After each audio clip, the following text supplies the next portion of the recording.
Hello everyone, Silverstruck here. Welcome to the Silverstruck channel.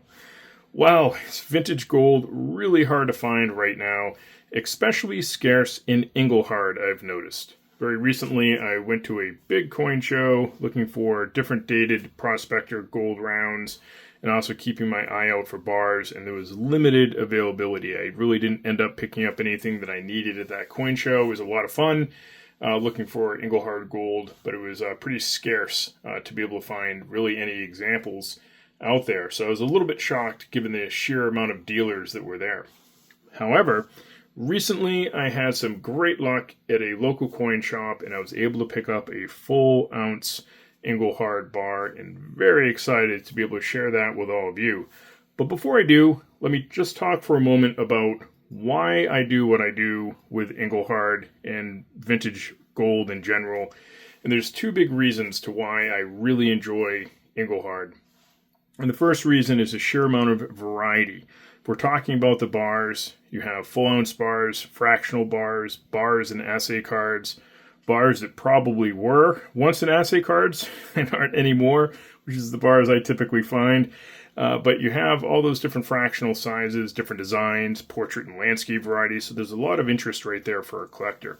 And it's very similar with the prospector rounds. I mean, a prospector round is a prospector round. The design's pretty well fixed, but you have different dates to be able to collect, and you also have that fractional element. So you have the full ounce, a half ounce, a tenth ounce.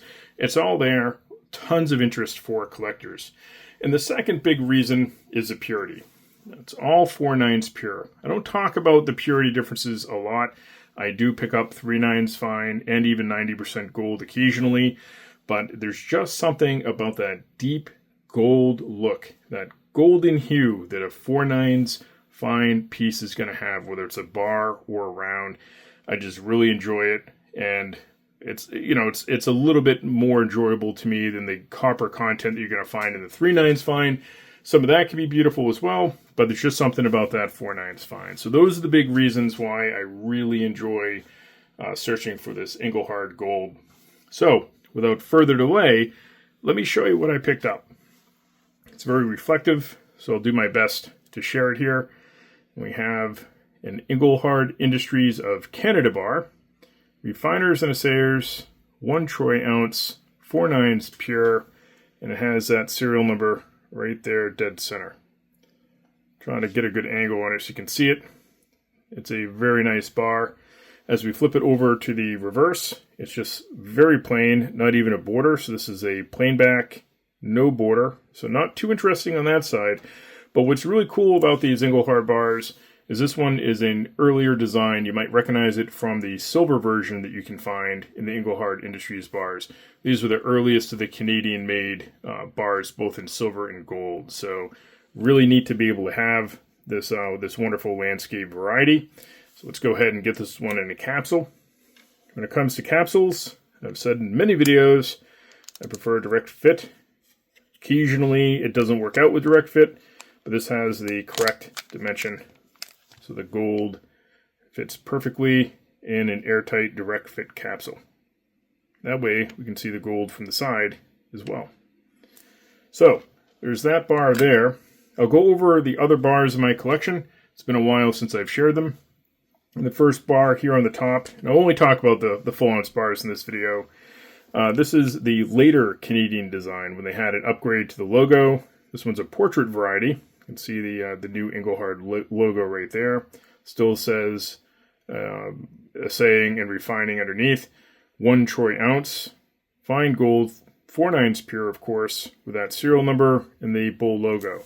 The bull logo is found pretty much exclusively on the Canadian Engelhard product in both gold and silver.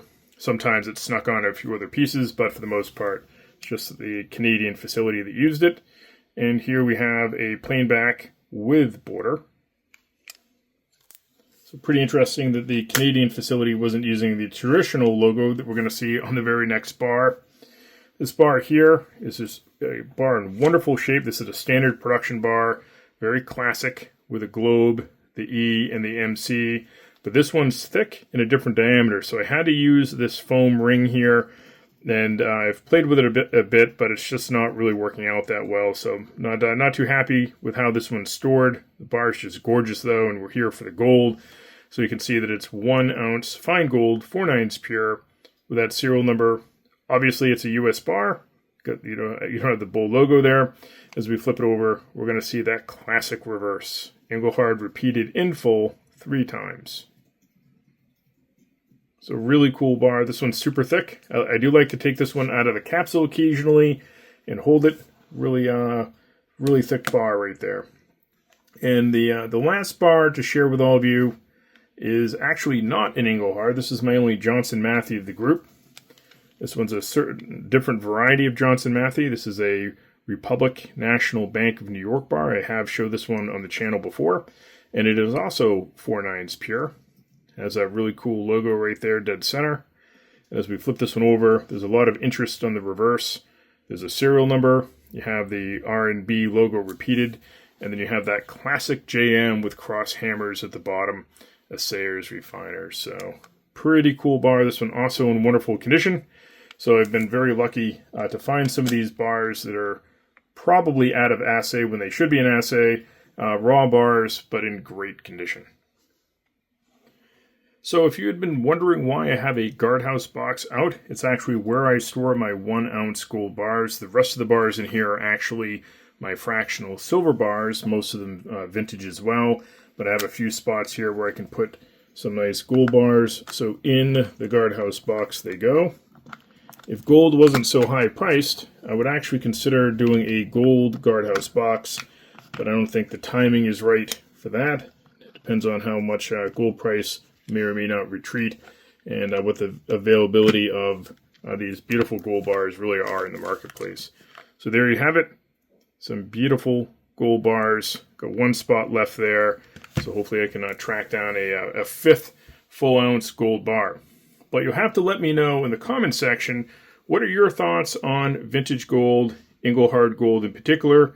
Do you like what I'm doing, or do you think my time is better spent stacking Buffaloes or American Gold Eagles? I love talking with all of you in the comment section, so don't forget to leave me that comment. And as always, thank you so much for watching.